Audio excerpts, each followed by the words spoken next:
বর্ষা মৌসুমের আগে মানিকগঞ্জে নদী ভাঙনের কবলে যমুনা পাড়ের কয়েকটি গ্রাম বিলীন হচ্ছে বসতবাড়ি, ফসলি জমি, রাস্তাঘাট। ঈদের আগ মুহূর্তে দিশেহারা ক্ষতিগ্রস্ত পরিবারগুলো। ভাঙন ঝুঁকিতে মুজিব কেল্লা সহ 3টি শিক্ষা প্রতিষ্ঠান আর সহস্রাধিক ঘরবাড়ি। এসব স্থাপনা রক্ষায় দ্রুত পদক্ষেপ নেওয়ার দাবি স্থানীয়দের। ওয়ালটন ফ্রিজ কিনে অনেকের মতো আপনিও হয়ে যেতে পারেন মিলেনিয়াল। সেরা পণ্যের সেরা অফার।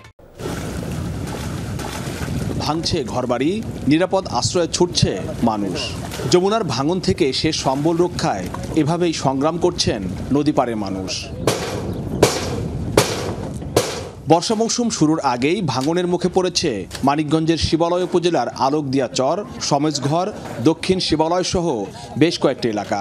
গেল কয়েকদিনের ভাঙনে বিলীন হয়েছে অর্ধশতাধিক ঘরবাড়ি, ফসলি জমি আর রাস্তাঘাট।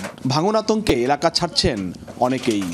এতদিন জন্ম মাটি তো ছাইরে যেতে কষ্টই হয়, তারপরে বাধ্যমূলক যাওয়া লাগতেছে আমাদের।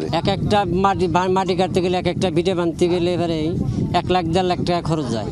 কারণ হলো 4বার যদি ভারী ভাঙে মানুষের সাথে কি থাকে। 7 বছরে 5টা ভাঙা দিছি। আমরা তো ভোট সবার ভোট নিয়ে যায়, কেউ যাবে আমাকে গাঁগড়া ফিরে না। আলোকদিয়া চরে ভাঙনের ঝুঁকিতে রয়েছে প্রায় 5 কোটি টাকা ব্যয়ের সরকারি প্রকল্প, মুজিব কেল্লা সহ 3টি শিক্ষা প্রতিষ্ঠান এবং হাজারো ঘরবাড়ি। ঈদের আগ মুহূর্তে এই ভাঙনে দিশেহারা নদীপাড়ের মানুষ।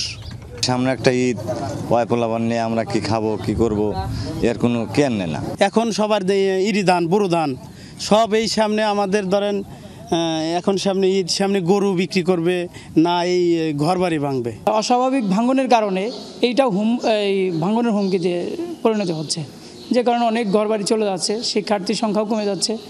এটা যদি ভেঙে যায় তাহলে শিক্ষার্থীদের অন্য কোথাও দাঁড়ানোর মতো আর জায়গা নেই। ভাঙনের বিষয়টি জানানো হয়েছে পানি উন্নয়ন বোর্ডকে। ঝুঁকিপূর্ণ শিক্ষা প্রতিষ্ঠান স্থানান্তর সহ মুজিব কেল্লাটি তোলা হবে নিলামে, জানালেন উপজেলা নির্বাহী অফিসার। এটা নিলামের মাধ্যমে আমরা যদি কিছু টাকা পাই সেটা আমরা সরকারি কোষাগারে দিব, যাতে আমাদের ক্ষতিটা একটু কম হয়। প্রাইমারি স্কুল যে আছে এর মধ্যে টেঙ্গরহাটা সরকারি প্রাথমিক বিদ্যালয় আর আরেকটা যেটা আছে আলোকদিয়া সরকারি প্রাথমিক বিদ্যালয়, দুইটাই আমাদের আছে। এই স্কুল দুইটাকে আমরা মূলত স্থানান্তর করতে চাই। বর্ষার আগেই চোখ রাঙাচ্ছে নদী, তাই ভাঙন রোধে এখনই কার্যকর পদক্ষেপ না নিলে আরো বড় ক্ষতির আশঙ্কা করছেন স্থানীয়রা। বিএম খোরশেদ, যমুনা নিউজ, মানিকগঞ্জ।